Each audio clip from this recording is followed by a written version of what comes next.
السلام علیکم، امید ہے آپ سب خیریت سے ہوں گے۔ نئے آنے والے ویورز سے گزارش ہے کہ ہمارے چینل کو سبسکرائب کریں اینڈ بیل آئیکن کو پریس کریں تاکہ ہم ہر آنے والی نئی ویڈیو کی اپڈیٹ آپ کو ملتی رہے۔ ہم پڑھ رہے تھے عہد الفت ناول، تحریر ہے مہوش علی کی۔ چلیں سٹارٹ کرتے ہیں۔ وہ آج گاؤں جانا بھول گیا تھا، اپنے بھائی کی عزت کو بھول کر اسے صرف اپنا سمجھنے لگا۔ وہ مسز ہانیہ اپنے شوہر اور بیٹے کو نظر انداز کر دیا۔ ان کی آنکھوں کے سامنے صرف ایک ہی انسان گھومتا تھا، وہ تھا وہاج زیدی، اس کا دیور۔ دونوں پورے جہاں سے غافل ہو گئے اور مس ہانیہ کی زخمی دل ایک لنگڑے سے شادی کرنے پر جیسے مرہم رکھا وہاج نے آ کر۔ مسز ہانیہ بالکل بھول گئی تھی کہ اس کا ایک 4 سالہ بیٹا بھی ہے، ایک عدد شوہر بھی جو ہر روز اس کی رات تکتا مایوس ہو کر سو جاتا تھا، اور وہ ساری رات وہاج کے ساتھ کلب میں گزار کر صبح اذانوں کے وقت لوٹتی تھی اور وہ آ کر گدھے گھوڑے بیچ کر سو جاتی تھی۔ 4 سالہ سائم اپنے باپ کی آنکھوں میں دکھ، قرب اور اپنی ماں کی رنگینی روشنیوں میں مدہوش دیکھ کر کچھ نہیں کر پاتا تھا کہ جس سے چپکے سے جو اس کا باپ آنکھیں صاف کرتا تھا وہ نہ کرے، اسے کوئی دکھ نہ ملے۔ ایسا کیا کرتا؟ وہ کچھ بھی نہیں کر سکتا تھا۔ اور پھر وہ قیامت کا دن بھی آیا وہاب صاحب کے لیے، جب اس کے دوست نے اسے کال کر کے اس کی بیوی اور بھائی کے کالے مکروہ شیطانی چہروں سے آگاہ کیا۔ اور وہاب صاحب کی تو ایسی حالت تھی کہ کاٹو بدن میں لہو ہی نہیں۔ پھر اس دن اس نے پہلی بار مسز ہانیہ سے بات پرس کی۔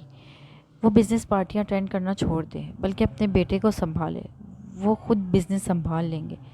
پر مسز ہانیہ کے لفظ جو گونجے اس کے کانوں میں، جس نے اس کے ہاتھ پاؤں سن کر دیے، ایک مالکن کے علاوہ کوئی نہیں سنبھال سکتا اس کا کاروبار، کہتے ہوئے ایک مکروہ کہکا لگاتے اس نے سارے بزنس اور اس کے حصے کی پراپرٹی کے پیپرز دکھائے، جہاں مسز ہانیہ اکلوتی مالکن تھی۔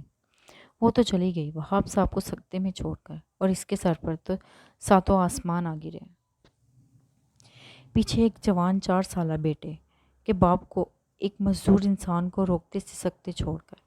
وہاب صاحب کا دل کر رہا تھا اس کا نیچ گھٹیا بھائی سامنے آئے اور وہ اس کے سینے میں ساری پسٹل کی گولیاں اتار دے، جو اتنا گرا شخص نکلا تھا کہ اپنی بھابھی ماں مقام کو بنا چھوڑا اپنے شیطانی روپ سے۔ وہاب صاحب نے روتے ہوئے ساری سچائی آغا جان اور وجدان کے سامنے رکھی، اور ان کی حالت بھی کچھ الگ نہ تھی اس سے۔ وجدان تو جا رہے تھے وہاج کو کچلنے، زمین میں گاڑنے، اس شیطان کو جس نے اپنے ہی بھائی کی عزت پر بری نظر ڈالی تھی۔ وہاج کو بھنک بھی نہ پڑی تھی اس کے پیچھے کیا ہو رہا ہے کیا نہیں۔ وہ تو آج کل اپنے دوست حامد کو رخصت کر رہا تھا پاکستان سے، اور جب لوٹا تو آغا جان کو وہاب کے گھر دیکھ کر ٹھٹک گیا اور پھر اپنا اعتماد بحال کر کے اندر آیا، پر اس سے پہلے ہی وجدان اس پر ٹوٹ پڑا اور سائم دوڑتا ایک کونے میں چھپ کر بیٹھا سب کچھ دیکھتا رہا، جہاں اس کا باپ منہ چھپائے رو رہا تھا، چچا اپنے تایا سے پٹ رہا تھا اور اسے چھڑوانے کی کوشش کرتی آغا جان کے گرفت میں سے اپنی چوٹی کو چھڑواتی مسز ہانیہ دھاڑے مار رہی تھی، اپنے شوہر کے لیے نہیں، اپنے دیور کے لیے جس سے اس کے حرام کا رشتہ جڑا تھا۔ اور پھر چیختے وہاج نے مطالبہ کیا کہ وہاب ہانیہ کو طلاق دے، اور یہی روز مسز ہانیہ کا تھا اور وہ اس لنگڑے شخص کو مزید زندگی نہیں گزار سکتی تھی، اسے آزادی چاہیے تھی۔ وہ جہاں یہ لفظ چھوٹے سے سائم کے کانوں میں سائیں سائیں کر کے گونج رہے تھے، وہیں صبح روتے ہوئے سب کو چھوڑ کر وہاب صاحب ہمیشہ کے لیے اسے آزاد کر گئے۔ مسز ہانیہ کا لفظ لنگڑا اس کے دل میں ایسے تلوار کی طرح کھپ گیا تھا کہ صبح اس کی لاش ملی بستر سے۔ ہانیہ آزاد تھی، وہاج آزاد تھا، دونوں آزاد تھے۔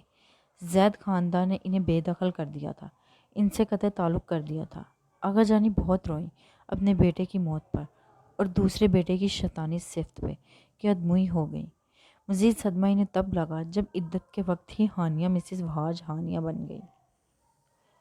دونوں یوں غافل ہو گئے دنیا سے کہ انہیں گھر کے کونوں میں چھپا اپنی باپ کی خوشبو میں جیتا ملازموں کے رحم و کرم پر پڑا سائم ہی بھول گیا۔ کسی کو اگر یاد رہتا تو کھانا ملتا، نہیں تو کوئی خیر خبر نہیں لی جاتی۔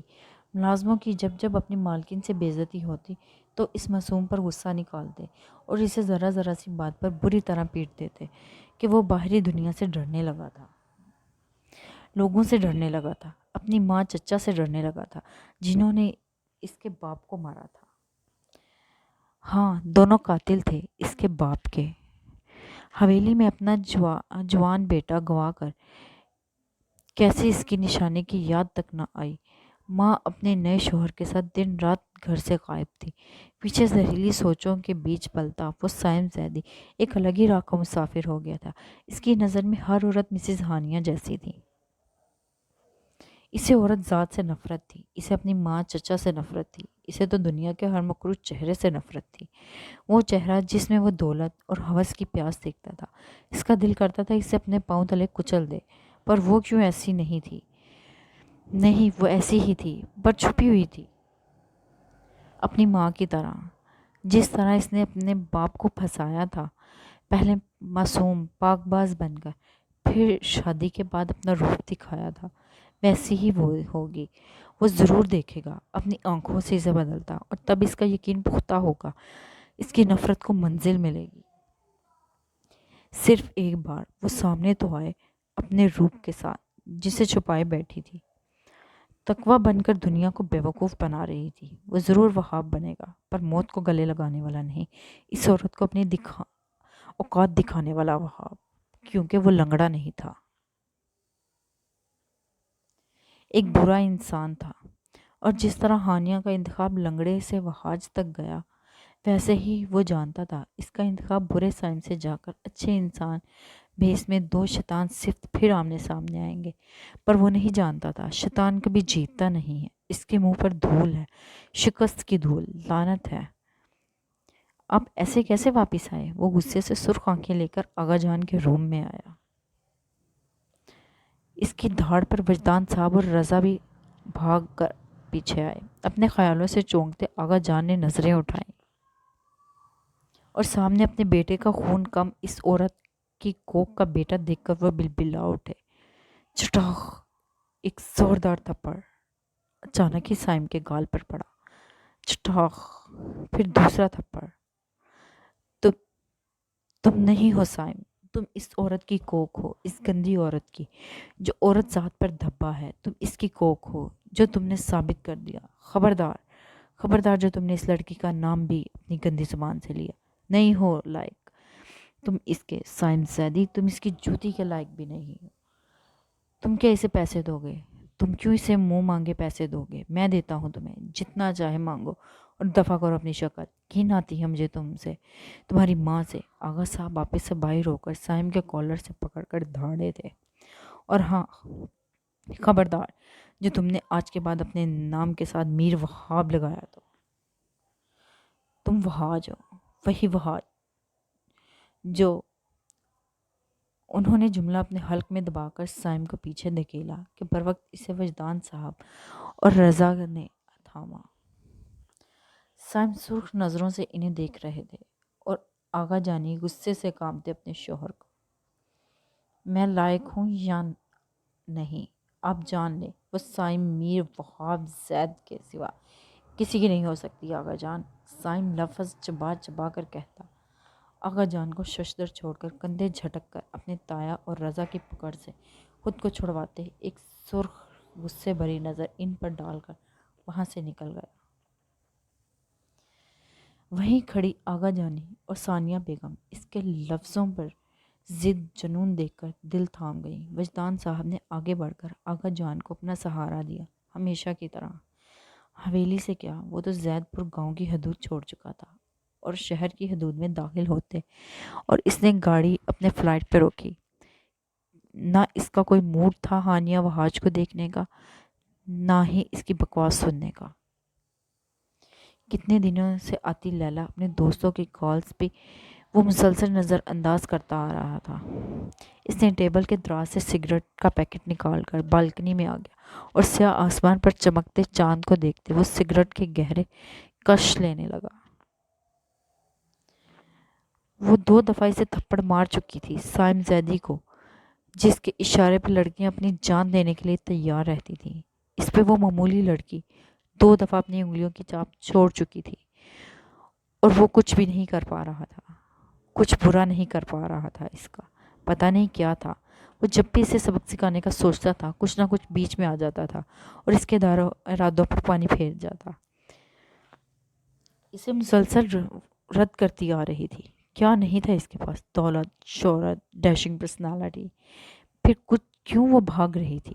یہ سوچتے ہوئے اس کے خون کھول اٹھا کہ وہ اسے ٹھکرا کر اس شاہ کو چن رہی تھی. ٹھکرا جانے والے احساس سے سائم کا چہرہ سرخ لہو پڑ گیا اور وہ ایک کے بعد ایک سگریٹ ختم کرنے لگا. آغا جان. رضا دروازہ نوک کرتے روم میں بیٹھے آغا جان سے اجازت مانگنے لگے. آؤ رضا. اپنی سوچوں کو جھٹک کر آغا جان نے اجازت دی تو وہ احترام سے اندر داخل ہوا. کہاں گیا وہ کمبخت؟ غصے اور چھپی فکر سے استفار کیا. آغا جان وہ اپنے فلیٹ میں ہے اور آپ کے کہنے پر ہم نے اپنے آدمی اس پر نظر رکھنے کے لیے چھوڑ دیے ہیں. اگر اس نے تقوی یا اس شاہ کو نقصان پہنچانے کی کوشش کی تو وہ ہمیں پہلے ہی آگاہ کر دیں گے. مؤدب سا رضا نے بتایا تو آغا جان نے گہرا سانس خارج کرتے سکون کا سانس لیا.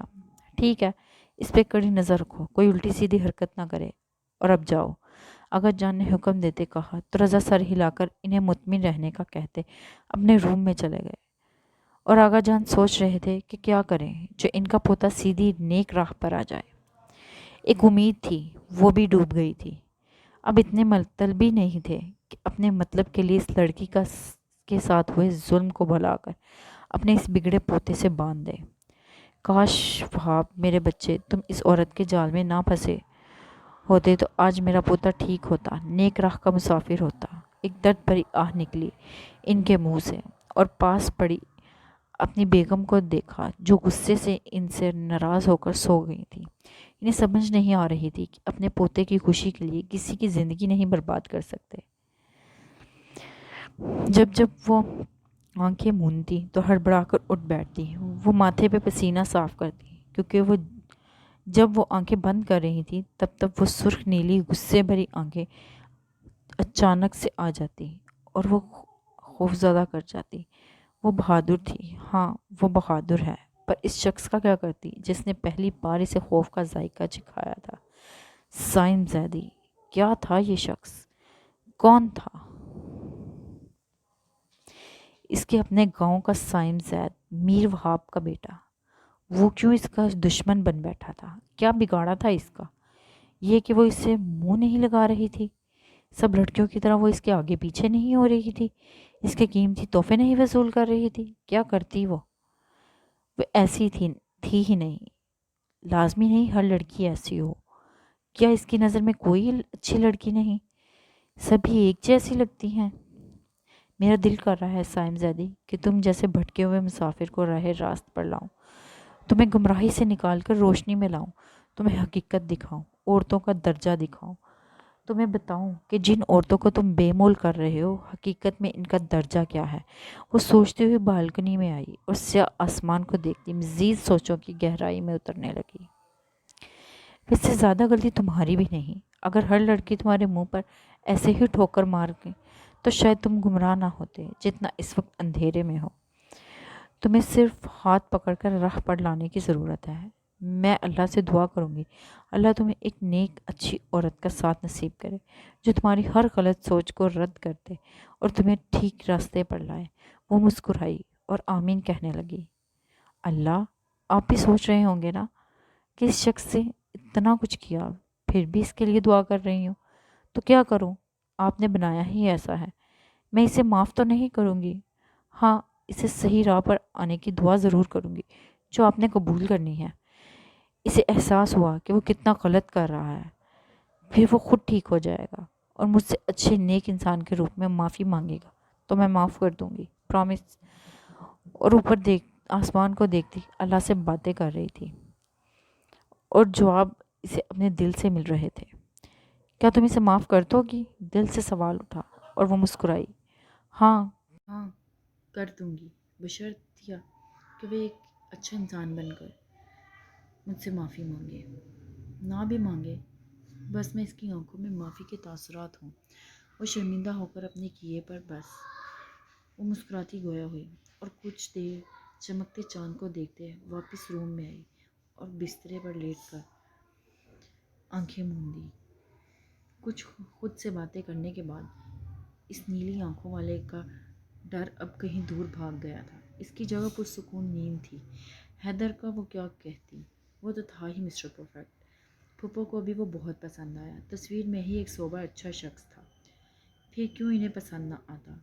انہوں نے دیکھتے ہی کہہ دیا، دانیال دیر نہ کرو، انہیں جواب دے دو، اور جواب بس بات میں ہی ہونا چاہیے۔ پر دانیال کا اتنا جلدی جواب دینے کو کوئی ارادہ نہیں تھا۔ وہ ایک دو دن بعد دینے کا سوچے بیٹھا تھا۔ یہ فیصلہ اسے اچھا لگا کیونکہ وہ نہیں چاہتا تھا ہارون کی بیوی کو موقع مل جائے اس کی بہن کو تانے مارنے کا۔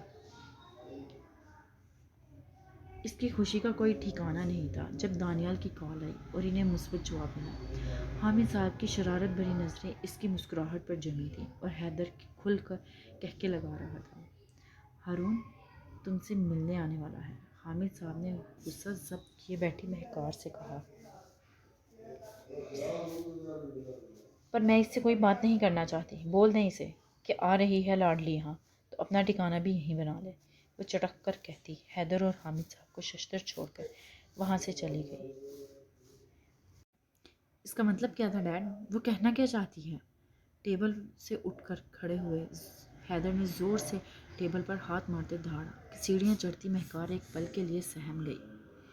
اس لڑکے کا دماغ خراب ہو گیا ہے، پتہ نہیں کون سی دشمنی ہے اس معصوم سے۔ حامد صاحب بھی اٹھ کھڑے ہوئے۔ آپ اسے سمجھا دے ڈیڈ، اپنی بکواس بند رکھے، ورنہ کسی دن میں آپے سے باہر ہو جاؤں گا تو بھول جاؤں گا یہ میری بہن ہے۔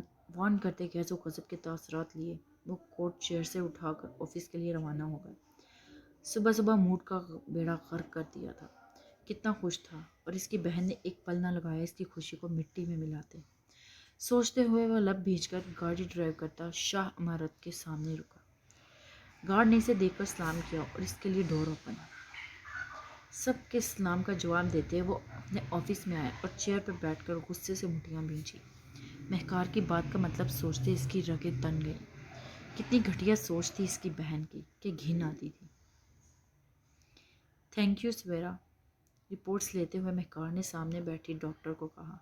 اس نے کچھ دن پہلے ہی اپنی فرینڈ سویرا کو فورس کرتے اسے مجبور کرتے یہ رپورٹس بنانے کا کہہ دیا تھا کہ جب دانیال کی طرف سے مثبت جواب آ گیا تو وہ عائشہ کو لے کر یہاں آ گئی تھی۔ عائشہ نے جب سنا تو اس کے پاؤں تلے زمین کھینچی گئی کہ دانیال نے ہاں کر دی ہے۔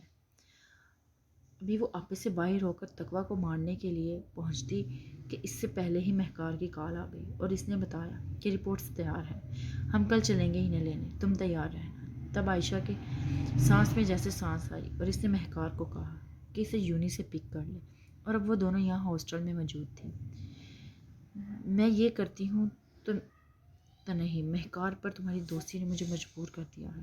ڈاکٹر سویرا مہکار کے ساتھ بیٹھی اس خوبصورت سی لڑکی کو دیکھ کر بولی۔ پتہ نہیں کیا مصیبت آ گئی تھی کہ اس لڑکی کی جھوٹی پریگننسی رپورٹ بنانی تھی۔ مہکار کے فورس پر وہ راضی تو ہو گئی، پر اسے اپنے عمل پر شرمندگی ہو رہی تھی، جس وجہ سے وہ ایکسکیوز کرتی، ایک ایمرجنسی کیس کا کہتی وہاں سے نکل گئی اور خوشی سے پاگل ہوتی عائشہ کے ہاتھ تو جیسے حیدر آ گیا اور وہ مہکار کے ہاتھ سے جھپکتی فائل دیکھنے لگی۔ اب کوئی نہیں روک سکتا حیدر کو میرا بننے سے، وہ خوشی سے چلائی کہ مہکار نے چیٹ لگائی۔ آہستہ بولو، جب چلو کافی دیر ہو گئی ہے، تم یہ اپنے پاس رکھ لو، آگے تم میں پتہ نہیں کیا کرنے والی ہوں، پر جہاں بھی ضرورت پڑے میں ساتھ رہوں گی۔ وہ گاڑی میں بیٹھی بولی اور عائشہ بیگ میں پیپر ڈالتی سر ہلانے لگی۔ آپ مجھے یونی ڈراپ کر دیں۔ عائشہ کے کہنے پر مہکار نے ڈرائیور کو یونی چلنے کا کہا اور وہ سر ہلا گیا۔ آ رہی ہوں بابا، سر پر دوپٹہ درست کرتی مسلسل چلتی بیل پر وہ چڑھ کر بولی۔ ابھی تھکی تھکی سی یونی سے لوٹی تھی۔ دانیال آفس گیا ہوا تھا اور وہ چینج بھی نہ کر پائی تھی کہ بیل بجنے لگی۔ اس نے سوچا چینج کر کے دیکھ لے گی، پر دوسری طرف دیکھے کوئی بھوت پیچھے پڑ گیا ہو یا بیل پر ہاتھ رکھ کر ہٹانا بھول گیا۔ بس بھی کر دیں اب، اسے لگا دانیال تھا، تبھی غصے سے اپنے بھائی کی اس بچگانہ حرکت پر دروازہ کھولتی بولی، پر سامنے موجود شخص کو دیکھ کر اس کا اوپر کا سانس اوپر اور نیچے کا نیچے رہ گیا۔ وہ ہمیشہ کی طرح اپنی نیلی اوشن آنکھوں میں سرخی سمائے لمبا چوڑا سائن زید اسے سامنے کھڑا تھا۔ تقویٰ کے ہاتھ پاؤں پھول گئے اسے اپنے دروازے پر دیکھ کر، اور مزید تو وحشت زدہ تب ہوئی جب گھر میں وہ اکیلی تھی۔ یہ سوچ ہی روح پر ساتھی کہ اگر وہ اندر آ گیا تو، اور اس پاگل لوفر شخص سے کچھ غلط کی توقع کی جا سکتی، اچھائی کی نہیں۔ تم بس کر دیتی تو میں بھی کر دیتا مولا نہیں۔ وہ اس کی ہوائی چہرہ اڑتے دیکھ مزے سے بولا، جاؤ یہاں سے۔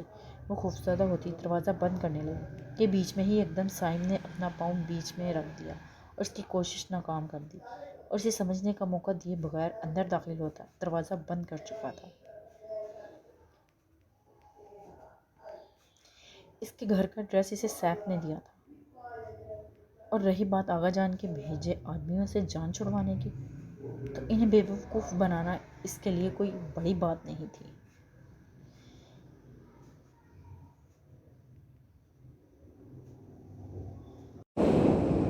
ایک رات بالکنی میں کھڑا اپنے فلیٹ کے سامنے وہ آدمی دیکھ کر پہلے تو کچھ حیران ہوا، پھر سمجھ کر بے ساختہ مسکرا دیا۔ کچھ دن تو وہ دوستوں سے ملا اور انہیں یہاں وہاں فالتو میں گھماتا رہا۔ دور دور تک وہ آج اپنے فلیٹ میں آ کر پیچھے سے کھڑکی نکال کر وہاں سے نکل آیا تھا۔ سامنے وہ اس پر نظر رکھے بیٹھے تھے کہ ان کا صاحب اندر بیٹھا ہوگا، اور وہ اب یہاں تھا اپنے آغا جان کے آدمیوں کو بے وقوف بنا کر۔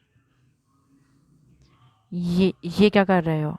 کھولو دروازہ، نکلو میرے گھر سے۔ تقویٰ رونے جیسی ہو گئی اسے دروازے کو لاک لگاتے دیکھ کر۔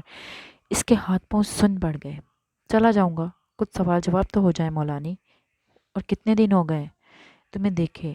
کچھ فرصت سے دیکھنے دو، ان بیتاب آنکھوں کو قرار آنے دو، میری الفت کو اپنا عہد دو۔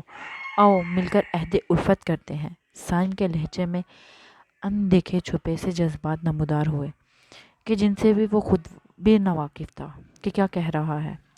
وہ اسے اپنے لفظوں سے حواس باختہ چھوڑتے، اس کے ہاتھ کو پکڑ کر اچانک ہی دروازے سے لگاتے دونوں طرف اپنے ہاتھ رکھ چکا تھا، اور اب اس کی بھوری پھیلی آنکھوں میں اپنی نیلی آنکھیں گاڑے کھڑا تھا، انتظار میں جیسے اس کے کہنے پر وہ اظہار کر دے گی، اس سے الفت کا عہد کرے گی، ساتھ ساری عمر عہد الفت نبھائے گی۔ اور تقویٰ اس کی ہمت جرأت لفظوں پر ششتر اس کے منہ سے نکلی سگریٹ کی بو اور قریب کھڑے رہنے پر تیز گرم سانسوں کی تپش پہ سانسیں رونکے کھڑی تھی۔ بکواس بند کریں، دفع ہو جائے میرے گھر سے۔ خود کو سنبھالتے اپنے اندر ہمت پیدا کرتی دھاڑی کے آس پاس نظروں سے دیکھتے سائم کی آنکھوں میں غصے سے جیسے خون ٹپکنے لگا۔ میں بکواس کرتا ہوں؟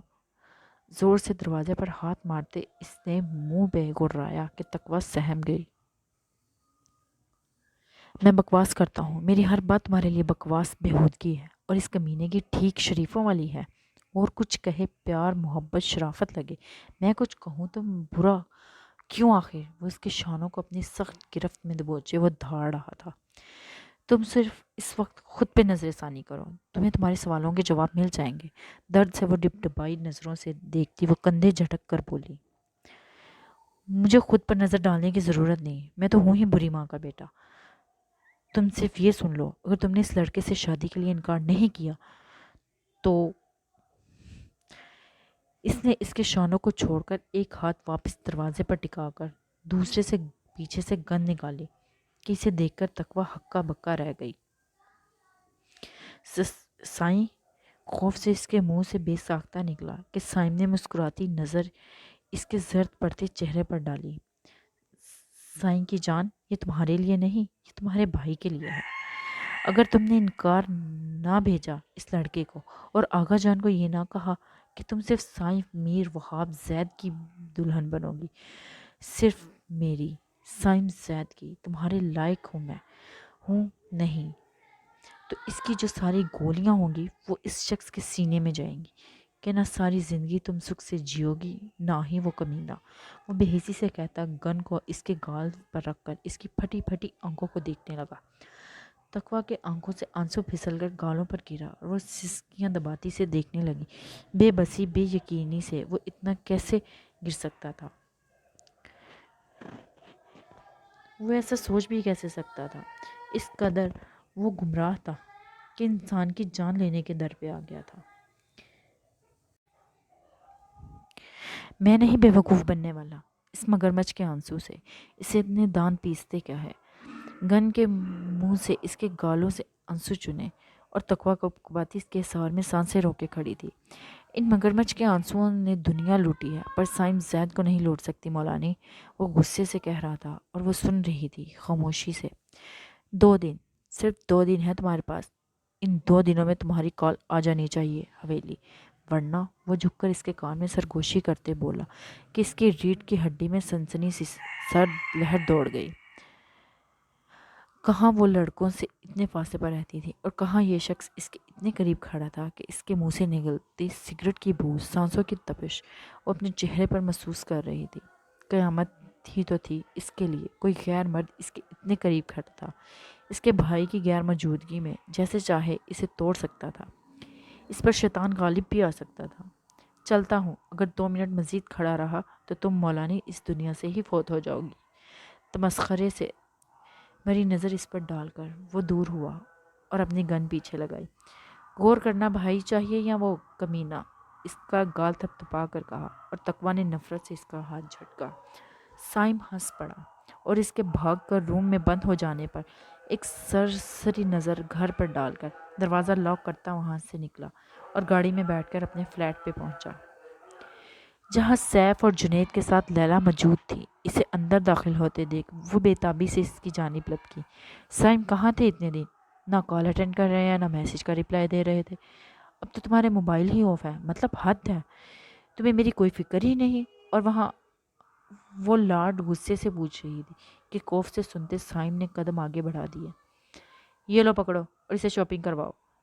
اس نے جیب سے کارڈ نکال کر اس کی سیف کی جانب پھینکا اور خود جا کر اپنے روم میں بند ہو گیا۔ اور لیلا آج تو عید ہی ہو گئی یار، جنید خوشی سے سامنے سرخ چہرے سے کھڑی لیلا کو دیکھتا بولا۔ تمہارے لیے نہیں کہا۔ سر جھٹک کر پاؤں پٹکتی وہ ان دونوں کے سر پہ پہنچی اور سیف کے ہاتھ سے کارڈ جھپٹا۔ وہ بے فکر تھی، اس کی نظر انداز کرنا برا تو لگتا تھا پر اسے معلوم تھا وہ صرف اس کا ہے اور اس کا رویہ، اس پہ کوئی گلہ نہ تھا، وہ تو تھا ہی موڈی شخص۔ ہا ہا ہا۔ ہلکا ہاتھ رکھنا، جنید نے کہکا لگاتے کہا تو اس نے سر جھٹکا۔ وہ تو میں آج ہی سے بتاؤں گی۔ وہ کارڈ بیگ میں ڈال کر جانے لگی، ایک نظر سائم کے روم کے بند دروازے پر ڈال کر۔ ہاں ہاں ہاں ہاں ہاں، کوئی فائدہ نہیں، اسے کوئی فرق نہیں پڑے گا۔ سیف نے بھی اس غصے پر کہکا لگاتے کہا تو لیلا کر کے رہ گئی۔ وہ تینوں ساتھ نکلے فلیٹ سے اور سائم جانتا تھا وہ ایسے نہیں جائیں گے، اس لیے اس نے اپنا کارڈ دیا تھا کیونکہ وہ اس وقت اکیلا رہنا چاہتا تھا، صرف تنہائی جو اس کے بچپن کی دوست اور ساتھی رہی تھی۔ تمہارا چہرہ کیوں سوجا ہوا ہے تقویٰ؟ طبیعت تو ٹھیک ہے؟ ڈائننگ ٹیبل پر بیٹھے دانیال نے اس کے سرخ اور سوجے چہرے کو دیکھا۔ نہیں بھائی، وہ ہلکا سا سر درد ہے، ٹھیک ہو جائے گا۔ وہ بہانہ بنا گئی۔ اب کیا بتاتی کہ وہ آیا تھا اور اسے ڈرا دھمکا کر رشتے سے انکار کرنے اور اپنے لیے کہنے کا کہہ کر چلا گیا۔ تو میری جان پھر کام کیوں کر رہی ہو؟ میں خود کھانا کھا لوں گا، تم آرام کرو چلو۔ وہ چیئر کھسکا کر اٹھ کھڑا ہوا اور اس کے ہاتھ سے پانی کا جگ لے کر ٹیبل پر رکھتا، اسے ساتھ لے کر اس سے نظر انداز کرتا روم میں آیا اور اسے بیڈ پر بٹھایا۔ میں ٹھیک ہوں بھائی، تقویٰ بھاری آواز میں منمنائی۔ نہیں ہو ٹھیک، آواز دیکھی آنکھیں دیکھو، وہ ڈبٹ کر بولا۔ تقویٰ لب دبا گئی۔ کھانا کھایا؟ دانیال نے اس کا چہرہ پکڑا وگردے اس کی آنکھوں سے دیکھتے پوچھا کہ تقویٰ نظریں چراتی اس بات میں سر ہلا گئی۔ جھوٹ مت بولو، پٹو گی مجھ سے، معلوم ہے تم نے کھانا نہیں کھایا۔ بیٹھو میں لاتا ہوں، ساتھ کھاتے ہیں بھائی بہن، آج ساتھ کھاتے ہیں۔ پھر تم نے دوائی کھانی ہے اور آرام کرنا میری گڑیا، وہ کہتا چلا گیا۔ تقویٰ آنسو پیتی اس کی پشت کو دیکھنے لگی۔ وہ چاہ کر بھی اسے نہ بتا پائی کہ اس کے پیچھے کیا ہوا ہے، اگر بتا دیتی تو شاید اس بار اس کا بھائی سائم زید کا خون کرنے سے بھی ناقص رہتا اور وہ خون خرابہ نہیں چاہتی تھی۔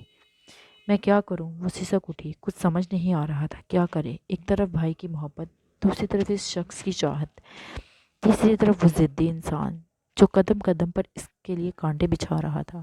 دانیال کے پاؤں کی چاپ سنتے وہ آنسو صاف کرتی پہلے کی طرح بیٹھ گئی۔ جا رہے ہو؟ ہارون ساحل کو تیار دیکھ کر سائرہ بیگم نے پوچھا۔ جی امی، ہارون نے سر ہلایا۔ ہاں جاؤ بچے لے آؤ، ورنہ اس گھر میں تنکا بھی نہیں بچے گا اگر یہی حال رہا تو، انہوں نے ملازمہ کی طرف دیکھتے کہا۔ جیسے تقویٰ کے جانے کے بعد رکھا گیا ہے، اور ہر دوسرے تیسرے دن گھر کی چیزیں غائب ہو رہی تھیں، کبھی ڈیکوریشن کا سامان تو کبھی کچن کا۔ سائرہ بیگم پریشان ہو کر رہ گئی تھی، اب اسے یوں اچانک نکال بھی نہیں سکتی تھی، کیونکہ ان کا حال ایسا تھا کہ اٹھ کر اپنے پیٹ میں پانی بھی نہیں ڈال سکتی تھی۔ یہ بھی بڑی بات تھی، کہاں گھر کو سنبھالنا۔ مہکار ہوتی تو الگ بات تھی، وہ سخت نظریں رکھتی تھی ملازمہ پر، ان کی ہمت نہ ہوتی تھی کچھ چرانے کی، پر اب کوئی نہیں تھا تو ملازمہ کو جیسے آیا کر رہی تھی۔ بیگم صاحبہ میں جاؤں؟ ملازمہ ان کے پاس آئی اور اپنے بیٹے کی طبیعت کی ناساز ہونے کی وجہ سے آج جلدی جا رہی تھی۔ سہرا بیگم نے اس کی طرف دیکھا تو اس کے ہاتھوں سے ٹفن دیکھ کر حیران ہوئی۔ یہ اسٹور روم میں رکھا تھا نا، کیوں نکالا اور کہاں لے کر جا رہی ہو؟ انہیں غصہ آیا، ملازمہ بھی کچھ گھبرائی۔ ساحل کو بوٹ پہناتے ہارون نے سرسری نظر اٹھائی تو پھر جھکا دی۔ وہ بیگم صاحبہ بچا ہوا کھانا ہے، بچوں کے لیے لے کر جا رہی ہوں، کچھ زیادہ تھا تو اس میں نہیں ڈال دیا، اب فکر نہ کریں، کل لے کر آؤں گی۔ ملازمہ یقین دلاتی بے بسی سے گویا ہوئی۔ نا بی بی، پچھلی بار تو جو برتن لے کر گئی تھی وہ تمہارے گھر سے چوری ہو گئے، اب یہ لے کر جاؤ گی تو پتہ نہیں یہ بھی چوری ہو جائے، بہت مہنگا ہے، رکھ دو جا کر واپس اپنی جگہ پر، کوئی دوسرا ٹفن کچن سے لے لو، سائرہ بیگم برمی سے بولی۔ تو اس نے بیچارگی سے ہارون کو دیکھا۔ ارے ادھر کیا دیکھ رہی ہے، جا، سنا نہیں؟ انہوں نے جھڑکا تو ملازمہ منہ بنا گئی۔ چھوڑیے امی، لا دے گی، کل آپ جائیں پلیز، ہارون نے اسے کہا تو وہ مسکراتی خوشی سے 1 منٹ بھی لگائے بغیر وہاں سے نکلی، جیسے اسی کی منتظر تھی۔ ہائے ہائے، کتنی چلاک عورت ہے، آہستہ آہستہ میرے گھر کی ساری چیزیں چرا رہی ہے۔ اے جا ہارون، لے کر آ مہکار کو، اسے بھی بتانا اس چڑیل کے بارے میں، بھاگی چلی آئے گی دیکھنا۔ ان کے کہنے پر ہارون سر ہلاتا خدا حافظ کہہ کر ساحل کو اٹھائے وہاں سے نکلا۔ مما! ساحل بھاگتا لاؤنج میں بیٹھی ٹانگ پر ٹانگ چڑھائے میگزین پڑھتی مہکار کو دیکھا۔ ساحل! وہ تڑپ کر مڑی، کتنی یاد آ رہی تھی اس کی، پر اس انا کا کیا کرتی جو اسے جگڑے بیٹھی تھی۔ میرے جگر! اس نے دیکھتے میگزین پھینک کر مہکار نے باہیں پھیلائی اور ساحل بھاگتا ہوا روتا اس کے آغوش میں سما گیا۔ مما! وہ سسکا، اور مہکار اتنے دن دور رہ کر دل پھٹنے کے قریب ہو گیا تھا اور اس کے چہرے پر بوسے دینے لگی، پھر اسے خود میں بھیج گئی۔ ہارون بہت دلچسپی سے یہ منظر دیکھ رہا تھا۔ چلیں اب، وہ مسکراتا اس کے سامنے آیا۔ وہ سوچ کر آیا تھا کہ وہ سب کچھ بھول کر اسے لائیں گے اور اپنی زندگی کی خوشی سے گزاریں گے۔ ہارون کی آواز پر مہکار نے سر اٹھایا۔ بہت جلدی خیال آ گیا آپ کو، وہ غصے سے تنزین بولی۔ ہارون ہنس پڑا اس کے تیکھے لہجے پر۔ مما چلیں نا، مجھے رات کو نیند نہیں آتی، تقویٰ بھی نہیں ہے، ساحل انہیں دیکھ کر التجائی انداز میں بولا۔ ہارون نے اس کے چہرے کو دیکھا۔ میں ابھی نہیں آ رہی، کچھ دن بعد آؤں گی، تم ساحل کو یہیں چھوڑ جاؤ، سر جھٹک کر بولی۔ ہارون نے اسے دیکھا۔ کچھ دن بعد کیوں، ابھی کیوں نہیں؟ اس نے پوچھا تو مہکار نے ابرو اٹھا کر اسے دیکھا۔ میں نے کہہ دیا نا کچھ دن بعد آؤں گی، اب کیا اس پہ بھی مارو گے؟ وہ تیز لہجے میں کہتی ایک غصے بھری نظر ہارون کے چہرے پر ڈال کر ساحل کی انگلی پکڑ کر وہاں سے چلی گئی اور اس کی پشت کو دیکھتا رہ گیا۔ سیڑھیاں چڑھتے ساحل نے مڑ کر اپنے باپ کو دیکھا، جس پر ایک آنسو ٹوٹ کر اس کے گال پر پھسلا۔ مما، گھر چلیں پاپا کے ساتھ؟ وہ اپنے ماں باپ کو ساتھ دیکھنا چاہتا تھا، تبھی ڈرتے ڈرتے بولا کہ مہکار نے بری طرح جھڑک دیا۔ چپ کرو پاپا کے سگے! وہ روم میں بند ہو گئی اور ہارون نے گہرا سانس بھرا۔ مما، آپ کی مہکار اب مہکار نہیں رہی، تلخی سے سوچتا وہ گاڑی میں بیٹھا اور واپس روانہ ہوا۔ اس کا رخ آفس کی طرف تھا، جہاں سے ہاف ڈے لے کر چھٹی پر آیا تھا، اپنی بیوی کو لینے، اسے منانے۔ لگتا ہے محبت کا بوجھ سر سے اتر چکا ہے، وہ زخمی انداز میں ہنسا کہ ضبط سے آنکھیں سرخ پڑنے لگی۔ دانیال! وہ ناک کرتی انگلیاں مروڑتی دانیال کے روم میں داخل ہوئی، جہاں وہ آفس کے لیے تیار ہو رہا تھا۔ ہاں بولو تقویٰ! اسے مسکراتے اسے دیکھا، پھر ٹائی باندھنے لگا۔ بھائی، آپ سے ضروری بات کرنی ہے، وہ بیڈ پر بیٹھتی بولی۔ جی بھائی کی جان، کیا بات ہے، اس طرح کیوں سیڈ ہو؟ وہ چلتا اس کے پاس بیٹھا، سر پر ہاتھ رکھتے بولا کہ تقویٰ کی آنکھیں ڈبڈبا گئیں۔ اسے سمجھ نہیں آ رہی تھی کس طرح بات شروع کرے، ڈر بھی لگ رہا تھا پہلی بار، اور حیدر کا سوچتے دکھ بھی ہو رہا تھا۔ بھائی، میں حیدر سے شادی نہیں کرنا چاہتی، میں ابھی پڑھنا چاہتی ہوں، اپنے گاؤں کے لیے کچھ کرنا چاہتی ہوں، پلیز بھائی، کہنے کے ساتھ اس کے آنسو بہہ نکلے گالوں پر، اور دانیال اس کے چہرے کو دیکھنے لگا، جہاں ایک رات میں ہی نچڑ گئی تھی پیلی رنگت سوجی آنکھیں۔ کوئی پریشانی ہے میری جان؟ اس کا چہرہ اوپر اٹھا کر اس کی جھکی آنکھوں میں دیکھا۔ تقویٰ نے نفی میں سر ہلاتے دانیال کے سینے پر سر ٹکا دیا۔ کوئی پریشانی نہیں دانی، بس میں ابھی شادی نہیں کرنا چاہتی، پلیز۔ وہ اس کے ہاتھوں کو اپنے ہاتھوں میں لے کر منت کرنے لگی۔ دانیال نے اسے دیکھتے گہرا سانس بھرا۔ ٹھیک ہے، کوئی زبردستی نہیں تم پر، یہ تمہاری زندگی ہے، تمہارے ہی فیصلہ ہوگا۔ پرسوں وہ آ رہے ہیں رشتہ پکا کرنے، اور تمہارے پاس آج کا وقت ہے سوچ بچار کے بعد جواب۔ میری جان، میں نہیں چاہتا کسی جذبات کے زیر اثر آ کر کوئی قدم اٹھاؤ، اس کا چہرہ صاف کرتے بولا تو تقویٰ لب دبا گئی اور خاموشی سے سر ہلا دیا۔ یونی نہیں جا رہی؟ اس کے سر پر بوسہ دیتے پوچھا تو تقویٰ نے نفی کی۔ نہیں، طبیعت ٹھیک نہیں۔ اچھا ٹھیک ہے، تم آرام کرو، کھانا بنانے کی ضرورت نہیں، ہاف ڈے لیو پر آؤں گا اور وہاں سے کھانا بھی لے آؤں گا، پھر چلیں گے ڈاکٹر کے پاس۔ وہ کہہ کر اٹھا کہ ڈاکٹر لفظ پر تقویٰ نے گھورا۔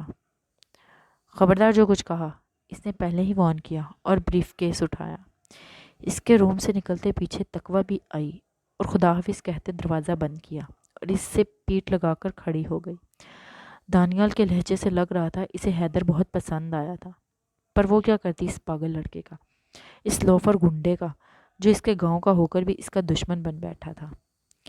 وہ کچن میں آئی تو برتن صاف دھوئے رکھے تھے اور کچن بھی صاف تھا، مطلب دانیال پہلے سے ہی سب کچھ کر گیا تھا اس کے آرام کے لیے۔ یہ دانی بھی نا پاگل ہے بالکل۔ وہ ہنسی اور اندر آتی فریج سے بوتل نکال کر گلاس میں پانی ڈالتی منہ سے لگایا اور روم میں رکھا اس کا موبائل چیخ اٹھا۔ وہ بوتل فریج میں رکھ کر روم میں آئی، ٹیبل پر رکھے موبائل کو دیکھا تو وہاں ان نون نمبر دکھ کر نظر انداز کر گئی اور اپنی بکس لے کر بیٹھ گئی۔ مسلسل بجتے موبائل سے تنگ آ کر سائلنٹ کیا اور بکس کی طرف متوجہ ہوئی۔ نیند سے جاگتے سر آنکھوں سے سائم نے موبائل کو گھورا جیسے اس کی غلطی ہو۔ وہ لب دبا کر سوچنے لگا کہ کیا کرے کہ مولانی کال پک کر لے۔ وہ اٹھ کر بیڈ کراؤن سے ٹیک لگا کر بیٹھا اور موبائل کو گھمانے لگا، اور اسے زیادہ سوچنا نہیں پڑا کہ دماغ میں آئیڈیا لپکا۔ اب دانیال کی بہن ہے تو جلدی سے کال پک کریں، دانیال کا ایکسیڈنٹ ہو گیا ہے۔ لب دبا کر اس نے میسیج بھیجا کہ کال بند ہونے پر جو تقویٰ موبائل پر سرسری نظر ڈال رہی تھی، میسیج اسکرین پر چمکتا دیکھ موبائل اٹھا لیا۔ ان باکس میں اس نمبر سے میسیج بھیجا گیا۔ پڑھا تو ساکت رہ گئی، دل جیسے دھڑکنا بھول گیا۔ دانیال! وہ چیخی اور کانپتے ہاتھوں سے اس نمبر پر بار بار کال کرنے لگی، پر مسلسل ٹرائی کرنے کے بعد بھی دوسری طرف پک نہیں کر رہے تھے۔ پلیز پلیز اللہ! وہ روتی ہوئی سسکی اور بمشکل کانپتے ہاتھوں میں موبائل تھامے کال کرنے لگی، پر دوسری کال پر کاٹ دی گئی۔ دانی کہاں ہو؟ وہ روتی ہوئی بولی کہ اچانک موبائل بجا۔ تقویٰ نے ہڑبڑا کر کانپتی ٹانگوں اور شیل ہوتے اعصاب کے ساتھ جلدی سے اوکے کی۔ دانیال کہاں ہو میرا بھائی کہاں؟ وہ روتی بولی کہ دوسری طرف سائم نے افسوس سے کیا۔ اف مولانی، اتنا پیار بھائی سے؟ بازو میں تکیاں بیچ کر وہ دلچسپی سے پوچھا کہ تقویٰ پہلے ٹھٹکی اور پھر آواز سے دوسری طرف کے شخص کو پہچانتی ساکت پڑ گئی۔ تم؟ پھنسی پھنسی سی آواز حلق سے نکلی۔ تم نہیں سائیں کی جان، سائم بولو۔ وہ گمگیر لہجے میں گویا ہوا تو آنکھیں موند لیں۔ تم گھٹیا انسان، تمہاری ہمت کیسے ہوئی ایسے بےہودہ مذاق کرنے کی؟ وہ گلا پھاڑ کر چیخی۔ غصہ اس قدر تھا کہ ابھی وہ سامنے ہوتا تو اس کا نقشہ بگاڑ دیتی۔ آہا، گالی نہیں مولانی، مجھے غصہ آ جائے گا اور پھر ہم دونوں میں کیسا مذاق؟ مذاق تو دو پیار کرنے والوں میں اور دوسرے رشتہ داروں میں ہوتا ہے، نہ کہ دشمنوں میں۔ وہ مسکراتا کہہ رہا تھا اور تقویٰ نے ضبط کرتے اپنے آنسو پونچھے۔ وہ اس سے نہیں پوچھ سکتی تھی کہ تمہارے پاس میرا نمبر کیسے آیا، کیونکہ وہ جانتی تھی جو شخص اتنا گرا ہوا ہو اس کے لیے کسی کی ذات کو کھروچنا بڑی بات نہیں ہوتی۔ کیا ہوا، رشتے کا جواب بھیجا؟ اس نے پوچھا تو تقویٰ نے آنسو پیے۔ دیکھو سائم زیدی، پلیز میرا پیچھا چھوڑ دو، میں نے کیا بگاڑا ہے تمہارا؟ میں تو تمہارے راستے میں بھی نہیں تھی، پھر کیوں میرے ساتھ ایسا کر رہے ہو؟ وہ روتی ہوئی بولی اور اس کے لفظوں پہ سائم نے آنکھیں کھولی۔ بکواس بند کرو، مجھے جواب دو۔ وہ دھاڑ اٹھا۔ تقویٰ نے گھبرا کر موبائل کان سے دور کیا۔ بتاؤ، ورنہ ابھی جو میسج بھیجا ہے وہ حقیقت کا رنگ لیتے دیر نہیں لگے گی۔ وہ غصہ ضبط سے بولا۔ تقویٰ نے ہاتھوں کی پشت سے چہرہ صاف کیا۔ کہا ہے بھائی سے، کہتے ہیں سوچ کر جواب دو۔ وہ بھرائی آواز میں بولی کہ سائم نے آبرو اٹھائی۔ میرے بارے میں؟ اس نے پوچھا تو تقویٰ نے نفی کی، اس رشتے کے انکار کا۔ اس نے لبوں پر زبان پھیری۔ اچھا، پھر ہمارے بارے میں کیا کہا؟ مسکراتی آنکھوں سے پوچھا گیا۔ کچھ نہیں، میں ابھی نہیں کہہ پائی۔ میں مدد کروں کہلوانے میں؟ معنی خیزی سے پوچھا۔ تقویٰ نے نفی کی۔ میں کر لوں گی۔ بے بسی ہی بے بسی تھی۔ اچھا سنو، کل آغا جان کو کال کرنا اور کہنا رشتہ لائیں تمہارا۔ میں اب تمہیں اپنے روم میں دیکھنا چاہتا ہوں، وہ حکم دیتے بولا۔ اس کے چھکے چھوٹ گئے۔ میں کیسے کہوں؟ پلیز ایسا نہ کریں سائم۔ سوچتے ہی اس نے آنسو بہہ نکلے اور وہ لب چبانے لگی۔ اچھا رونا بند کرو مولانی، ایسا کرو آغا جانی کو کہو، وہ تو ویسے ہی میری طرح تیرے پیچھے پاگل ہے، تمہیں کوئی تکلیف نہیں ہوگی۔ کہتے اس کی بغیر سنے کال ڈسکنیکٹ کر دی۔ تقویٰ منہ کھولتے کھولتے رہ گئی۔ آغا جانی؟ اس کے دماغ میں آئیڈیا آیا، کیوں نہ وہ آغا جانی کو بتائے اس کے کرتوت۔ ہاں وہ ضرور مدد کریں گی۔ خوشی سے اس نے آنسو صاف کیے کہ دروازے پر بیل بجی۔ کون ہے؟ دروازے پر پہنچ کر اس نے پوچھا۔ عائشہ ہوں، دروازہ کھولو۔ عائشہ کی آواز پر تقویٰ حیران ہوئی اور دروازہ کھولا تو سامنے ہی وہ چست کپڑوں میں، گلے میں دوپٹہ ڈالے، بڑی سی ہیل میں۔ عائشہ تو نہ تھی، یہ تو کوئی اور ہی لگ رہی تھی، بالکل بدلی بدلی۔ بولو، تقویٰ نے نظریں چرائیں اور پوچھا، پر اس سے پہلے ہی وہ اسے ہٹا کر اندر آ چکی تھی۔ مجھے تم سے بات کرنی ہے، ضروری، وہ کہتی ہوئی لاؤنج میں۔ تقویٰ حیرت سے دیکھتی دروازہ بند کرتی اسے پیچھے آئی۔ کیا کہنا ہے؟ اسپاٹ لہجے میں پوچھا کہ عائشہ نے سر سے پاؤں تک ایک گہری نظر ڈالی۔ سفید دوپٹے سے حجاب کیے، بلو سادہ کاٹن کا سوٹ، سانولی رنگت، کیا تھا اس میں جو سائم اور حیدر دونوں پاگل ہو رہے تھے؟ کچھ بھی تو نہیں تھی، عام سی تھی۔ اس کے مقابل کھڑا کیا جائے تو دب سی جائے اس کے حسن کے سامنے، پھر کیوں دونوں کی محبت بنی تھی؟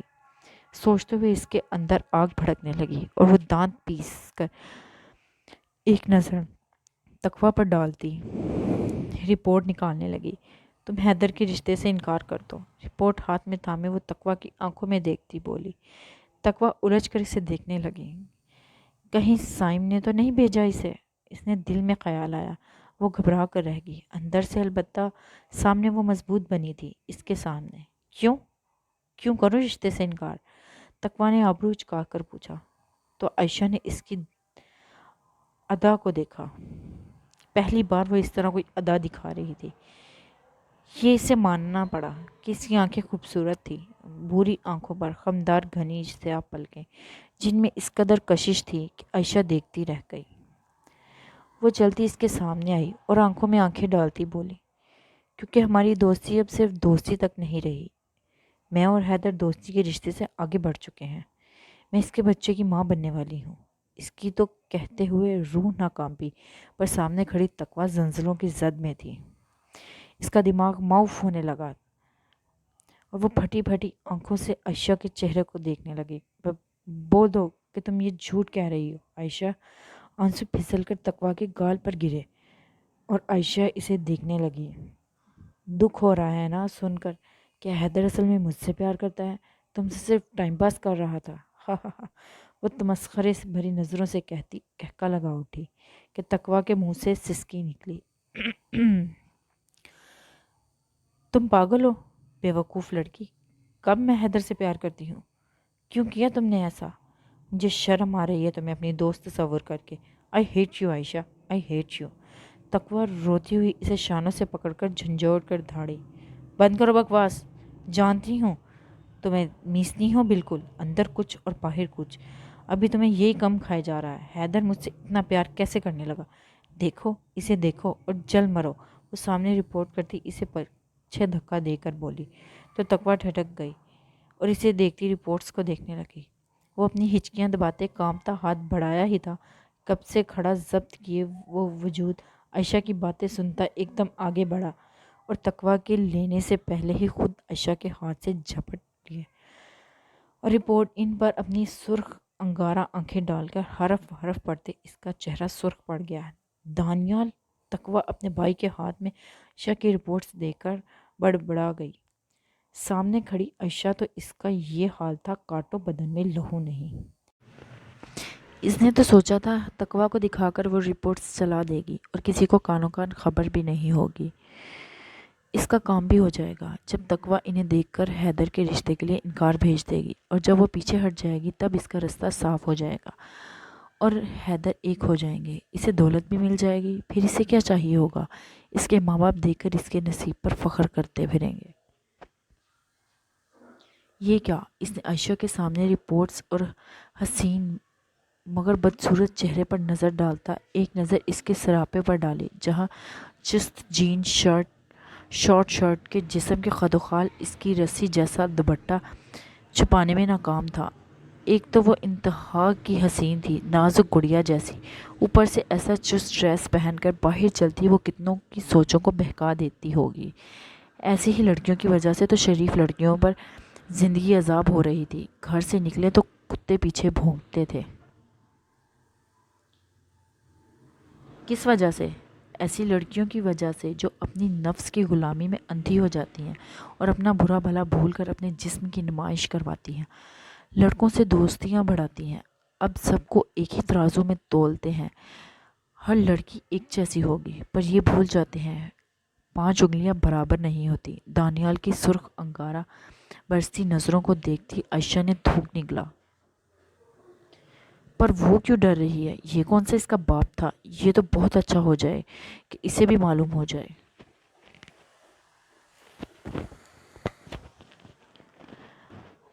اور بہت جلد یہ ناٹک ختم تاکہ وہ اپنی زندگی کے حسین پل جلدی پائے۔ اور وہ سوچتے اپنی مسکراہٹ کا گلا گھونٹ گئی۔ رپورٹس ہیں میری پازیٹیو ہیں، ٹیسٹ، میں اس کے بچے کی ماں بننے والی ہوں۔ اچھا ہوگا تم اپنی بہن کا رشتہ ختم کرو اور ہمارے بیچ سے ہٹ جاؤ، ورنہ میں یہ رپورٹس لے کر پولیس کے پاس جاؤں گی۔ اور اس کی آنکھوں میں آنکھیں ڈالتی پورے اعتماد سے بولی۔ تقویٰ اپنے قدم پیچھے لے گئی کہ اچانک ہی لاؤنج میں چٹاخ کی آواز گونجی اور ساتھ ہی عائشہ منہ کے بل پیچھے گری۔ دانیال! اچانک ہی جو دانیال کا ہاتھ اٹھا تھا تقویٰ کے منہ پر چیخ نکل گئی۔ یہ تربیت دی ہے تمہیں تمہارے ماں باپ نے؟ وہ اس کے سر پر کھڑا رپورٹس مٹھی میں بیچے تقویٰ کی چیخ کو نظر انداز کرتے دھاڑا۔ You bastard! تم نے مجھے مارا! عائشہ ہوش میں آتی چیخی، اس پر جھپٹی کہ اس سے پہلے ہی دانیال نے اس کے ہاتھ اپنی مٹھی میں جگڑے۔ ندیم صاحب کی بیٹی ہے نا؟ اس نے روتی ہوئی پیچھے کھڑی تقویٰ کی جانب مڑا اور پوچھا۔ بھائی چھوڑیں اسے۔ وہ روتی ہوئی آگے بڑھی، اسے چھڑوانے لگی کہ دانیال کی دھاڑ پر ٹھٹک کر رکی۔ بتاؤ! وہ عائشہ کی چیخ پر سخت مزاحمت کی نظر انداز کرتا بولا کہ تقویٰ نے سہم کر سر ہلا دیا۔ آؤ دروازہ بند کرو، وہ کہتا عائشہ کو گھسیٹتا لے جانے لگا کہ اپنے باپ کا نام سنتے عائشہ کی روح فنا ہو گئی اور وہ یکدم دھاڑی۔ چھوڑو کمینے انسان! تمہیں کیا تکلیف ہو رہی ہے؟ چھوڑو مجھے! وہ اس کے ساتھ گھسیٹتی جا رہی تھی اور دانیال نے آگے بڑھ کر کار کا دروازہ کھولا۔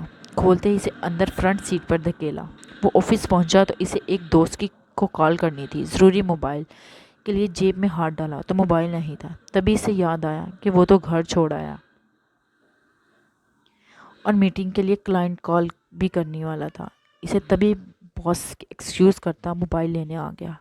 اس نے عائشہ کو اندر جاتے دیکھ کر سوچا شاید تقویٰ سے ملنے آئی ہے، پر ابھی وہ اندر آیا ہی تھا کہ لاؤنج میں آتی آوازیں دیکھ کر ٹھٹک کر رکنے پر مجبور کر دیا اور وہ بے ساختہ کھڑا ہو کر سننے لگا۔ ساری بات سنتے اس کے کانوں سے دھواں نکلنے لگا۔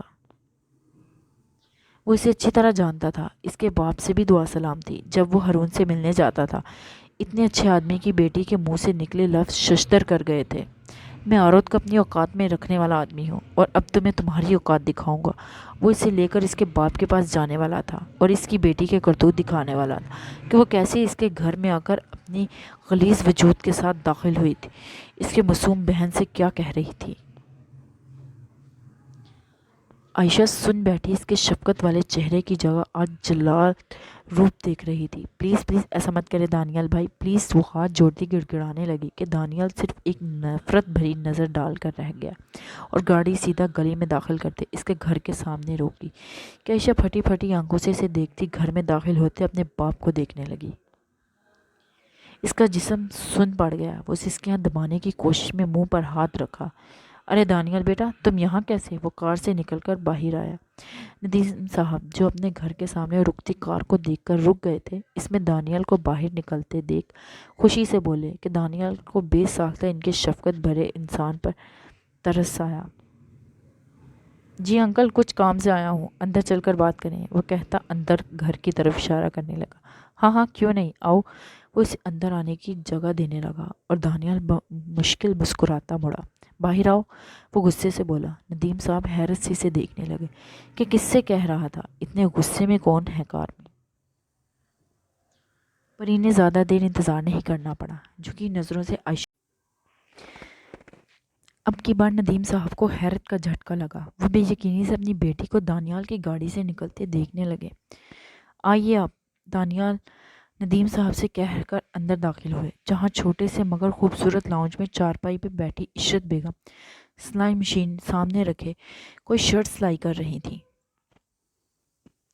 دانیال پر نظر پڑتے وہ اپنے شوہر کو دیکھنے لگی۔ السلام علیکم بیٹا، کیسے ہو؟ تقویٰ کیسی ہے؟ وہ مسکراتی اٹھی اور اس کے پاس آئی۔ وعلیکم السلام، وہ سر ہلا کر بولا۔ دانیال کیا بات ہے، کیا کہنا چاہتے ہو؟ ندیم صاحب ایک نظر اپنی بیٹی کے سرخ رخسار کو دیکھتے دانیال سے پوچھنے لگے، جس پر عائشہ نے گہرا سانس بھرا۔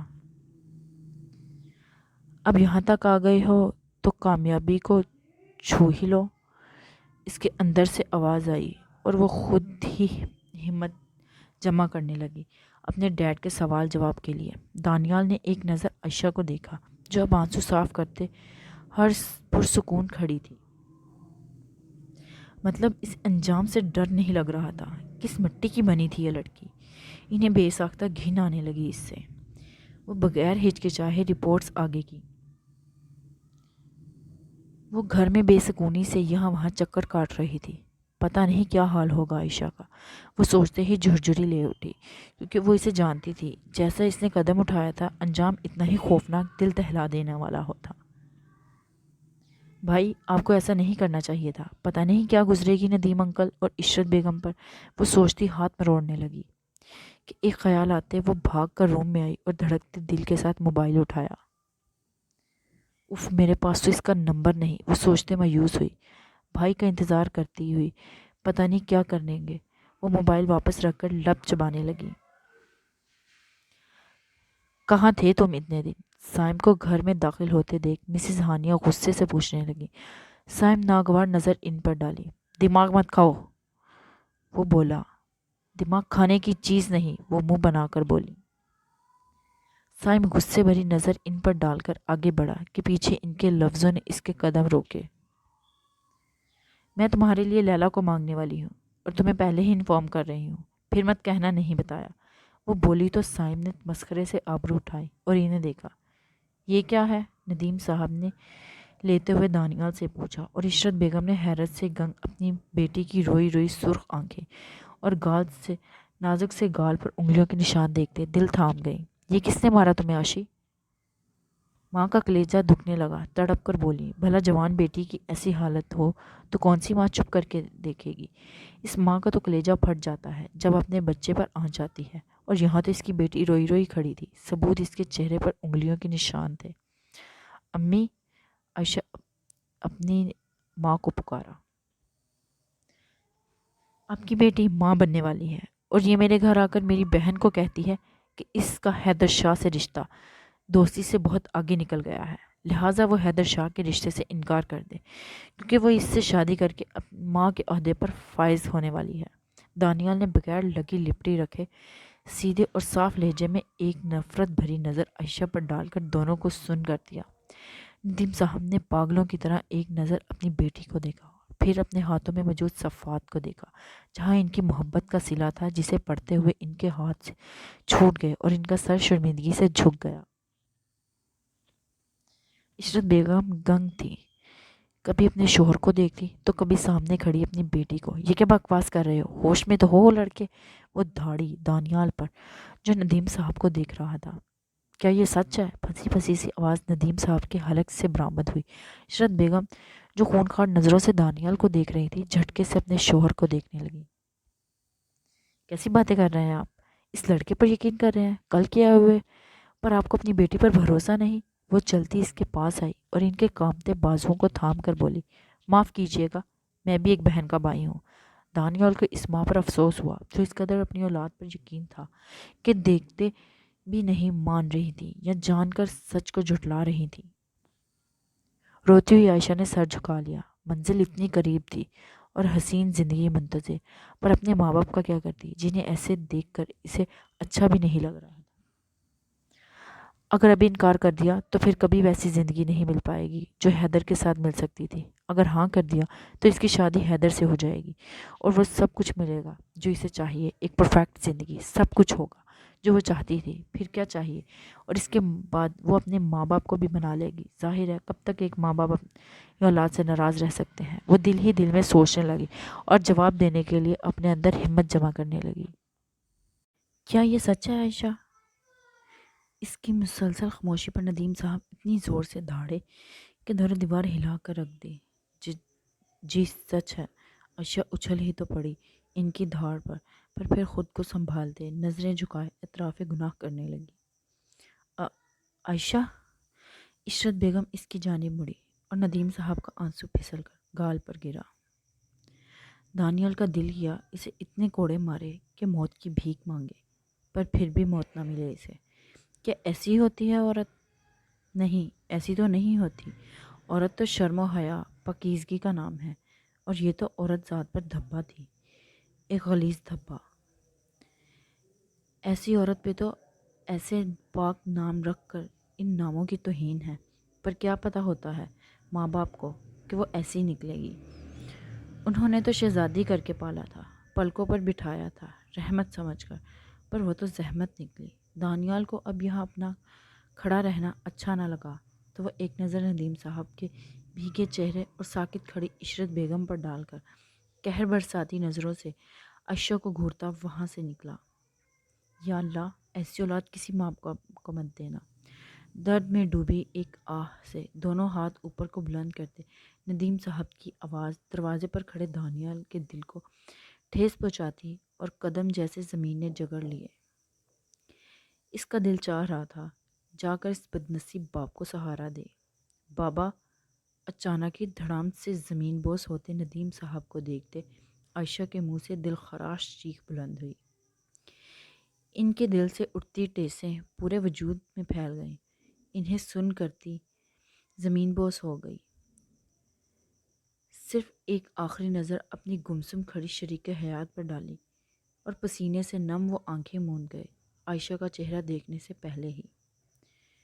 بابا یہ جھوٹ ہے، بابا میں نے جھوٹی رپورٹ بنائی ہے، بابا ایسا کچھ نہیں ہے، آپ کی بیٹی نے کوئی غلط کام نہیں کیا، بابا آپ کی بیٹی پاک ہے۔ وہ انہیں جھنجھوڑتی کہہ رہی تھی، منتیں کر رہی تھی، حقیقت بتا رہی تھی، پر کیا فائدہ؟ انکل! عائشہ کی چیخوں پر دانیال واپس اندر بھاگا اور زمین پر پڑے ندیم صاحب کی طرف لپکا۔ بابا آنکھیں کھولیے، بابا یہ سب جھوٹ ہے، بابا میں نے کچھ نہیں کیا۔ وہ روتی ہوئی ان کے چہرے کو ہاتھوں میں بھر کر بول رہی تھی۔ اس پر دانیال کا دل کیا اسے زمین میں گاڑ دے۔ مطلب اتنی گر گئی تھی کہ خود کو پریگننٹ ثابت کیا؟ کیوں؟ صرف اس حیدر شاہ کو پانے کے لیے؟ دور ہٹو! اسے پیچھے دھکا دیا اسے اور ندیم صاحب کے وجود کو باہوں میں بھرا۔ امی! امی میرا یقین کریں، یہ سب جھوٹ ہے، جھوٹی رپورٹ ہے، ایسا کچھ نہیں ہے۔ امی میں پاک ہوں، امی۔ وہ خود کو سنبھالتی اٹھی اور بدحواس سی روتی ہوئی عشرت بیگم کو جوڑنے لگی جو صدمے میں گمسم کھڑی تھی۔ ایسی خاموشی اختیار کر لی تھی کہ نہ اسے اپنی لاڈلی بیٹی کی چیخیں سنائی دے رہی تھی، نہ ہی جاتے ہوئے اپنے شوہر کا وجود جو دانیال کی باہوں میں تھا۔ یا اللہ مجھ سے کیا ہو گیا ہے، اے اللہ! روتی اپنا منہ پیٹنے لگی۔ آشیانہ جو ویرانے میں بدل گیا تھا۔ میرے مولا! امی جواب دینا امی! وہ نیچے بیٹھی عشرت کے پاؤں کو چھوتی چیخ رہی تھی، پر جواب نہ۔ بابا! وہ روتی ہوئی باہر کو بھاگی۔ انہی پیپرز پر پاؤں رکھ کر جن میں ایسے ہزاروں سی سپنے قید تھے جو اس کی ویرانی کا سبب بننا۔ آج وہ بابا پکارتی پیچھے بھاگ رہی تھی، وہ مڈل کلاس والا نام جو اسے ناپسند تھا، جو اس کے باپ کو پسند تھا، نام پر اسے غریب لوگوں کا لگتا تھا۔ وہی باپ جس کی خواہش ہوتی تھی کہ اس کی بیٹی بابا کہہ کر بلائے، اور آج جب وہ بابا بابا کر کے چیخ رہی تھی، گلا پھاڑ رہی تھی، وہ سننے سے قاصر تھا۔ کل وہ باپ اسے پاس بیٹھنے کے لیے کہتا تھا، پر اس کے پاس وقت نہیں ہوتا تھا۔ آج اس باپ کے پیچھے بھاگ رہی تھی۔ وہ باہر پہنچی، پر تب تک دانیال کی گاڑی ندیم صاحب کو لے کر چلی گئی تھی۔ محلے کے سب لوگ ندیم صاحب کے گھر سے اس کی بیٹی کی چیخو پکار پر بھاگتے آئے اور دروازے دھاڑے مارتی عائشہ کو حیرت سے دیکھا۔ کیا ہوا عائشہ؟ کیا ہوا بیٹی؟ سائرہ بیگم بمشکل گھٹنوں کے درد سے چلتی عائشہ کے پاس آئی۔ ہارون بھی بھاگتا پیچھے آیا۔ آنٹی، میری ماں بول نہیں رہی۔ آنٹی، انہیں دیکھیے کیا ہو گیا ہے، بابا بھی چلے گئے آنٹی۔ وہ سائرہ بیگم کو دیکھتی روتی ہوئی سسکی۔ کیا ہوا عشرت؟ وہ گھبراتی اندر آئی اور ان کے پیچھے ہارون، عائشہ اور محلے والے بھی داخل ہوئے اور خاموش رک گئے۔ سامنے ہی صوفے کے بیک سے پشت ٹکائے عشرت بیگم خاموش آنکھوں سے بیٹھی تھی۔ کیا ہوا؟ تم سب رک گئی ہوں گے؟ وہ ڈرتی ہوئی ہارون کے پیچھے سے نمودار ہوئی تو خود بھی ساکت رہ گئی، سامنے اپنی ماں کی نظریں خود پر ٹکی دیکھ کر۔ باپ نظریں پھیر گیا تھا کیونکہ اس کی عزت کو پاؤں تلے کچلا تھا۔ ماں اسے دیکھ رہی تھی، شاید ممتا اسے پہچاننے کی کوشش کر رہی تھی۔ کیا یہ وہی عائشہ ہے جو ان کے گود میں آئی تھی؟ کیا یہ وہی پری تھی جسے انہوں نے انگلی پکڑ کر چلنا سکھایا تھا؟ وہی تھی کیا جس نے پہلا لفظ ماں بولا تھا؟ ہاں، یہ ان کی عائشہ تھی جس کی پہلی ضد پر اپنی خواہش سمجھ کر پوری کی تھی۔ یہ وہی بیٹی تھی جسے خوش کرنے کے لیے، اس کی ایک مسکراہٹ کے لیے وہ راتوں رات جاگ کر گزارتے تھے۔ ان کی بیٹی تھی جسے ذرا سا بخار ہو جانے پر وہ دن رات جاگ کر آنکھوں میں گزارتے تھے۔ ان کی نظریں سامنے پڑے پیپرز پر تھیں تو دل سے گواہی نکلی، نہیں، یہ ان کی بیٹی نہیں تھی، یہ تو وہ عورت ہے جو نامحرم کو پانے کے لیے خود کو پریگننٹ ثابت کر دیا۔ آنٹی، ہارون سب سے پہلے اس کی جانب لپکا اور اسے سہارا دے کر اٹھایا۔ میں انہیں ہاسپٹل لے کر جاتا ہوں، مجھے ان کی طبیعت ٹھیک نہیں لگ رہی۔ وہ کہہ کر ساکت کھڑی عائشہ پر نظر ڈالتا باہر بھاگا اور اپنی گاڑی محلے والے لڑکے کو لانے کا کہتے کچھ ہی دیر میں وہاں سے نکلے۔ اوکے، پھر ملتے ہیں نیکسٹ ایپیسوڈ میں۔ اس ایپیسوڈ کا یہیں پر ختم ہوتا ہے۔